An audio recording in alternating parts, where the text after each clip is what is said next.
السلام علیکم ورحمت الله.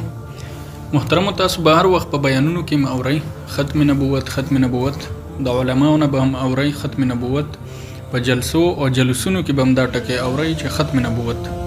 نو نننی درس کې به مونږ نننی کلیپ کې به مونږ د ختم نبوت د معنی وضاحت کوو چې ختم نبوت معنی څه ده او دې باره کې د مسلمانانو عقیده څه ده د ختم نبوت په باره کې. نو اول راځو د ختم نبوت معنی طرف ته.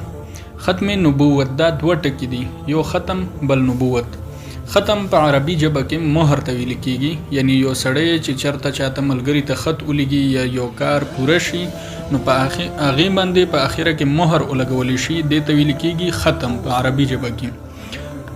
او نبوت هغه پاک منصب ته ویل کیږي، نبی هغه پاک نورانی هسته ته ویل کیږي چې الله تبارک وتعالى مخلوق ته د خپل هدایت رسولو د پاره یو ذریعہ او واسطه مقرره کړی وي، دې ته نبی ویل کیږي او د منصب ته منصب د نبوت ویل کیږي.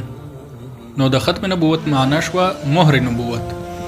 ختم نبوت عقیده معنا دادا چې د نبیانو د رالېږلو چې کومه سلسله د آدم علیه السلام نه شروع شوې وه، هغه سلسله روانه وه تر دې چې حضرت محمد صلی الله علیه وسلم ته راورسېده. په هغې باندې هغه سلسله د نبوت اختتام پذیر شوله. دې نه پس به بل نبی نه راځي. که چېرې یو کس راشي او د دې نه پس د نبوت دعوه لري، که په هر شکل کې وي چې د نبوت دعوه وکړي چې ما ته د نبی علیه السلام نه پس نبوت ملاو شوی دی، نو هغه کس به په خپله دعوه کې دروغجن وي او د هغه کس تکذیب به کولی شي او هغه کس د مسلمانانو د حکومت د طرف نه واجب القتل شمارل کیږي.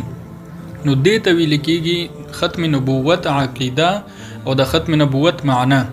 د ختم نبوت د عقیدې ذمہواریان دغه دي چې موږ تاسو دغه عقیدې باندې داسې ایمان راوړو لکه څرنګه چې د الله تبارک وتعالی په وحدانیت باندې زموږ تاسو ایمان دی. همدغه رنګ چې کوم زموږ تاسو عام مسلمانان دي، په هغه مسلمانانو کې د دې عقیدې شعور پیدا کو، هغه په دې خبره باندې پوي کو چې زموږ تاسو نبی حضرت محمد صلی الله علیه وسلم دی، په هغې باندې د الله تبارک وتعالی د هدایت د رالېږلو سلسله اختتام پذیر شوله. دې نه پس به په هیڅ شکل کې بل نبی نه راځي. که څوک د جدید نبوت دعوه وکړي د حضرت محمد صلی الله علیه وسلم نه پس، نو هغه کس د اسلام د دایرې نه خارج دی، هغې د مسلمانانو د جماعت سره هیڅ قسم تعلق نشته.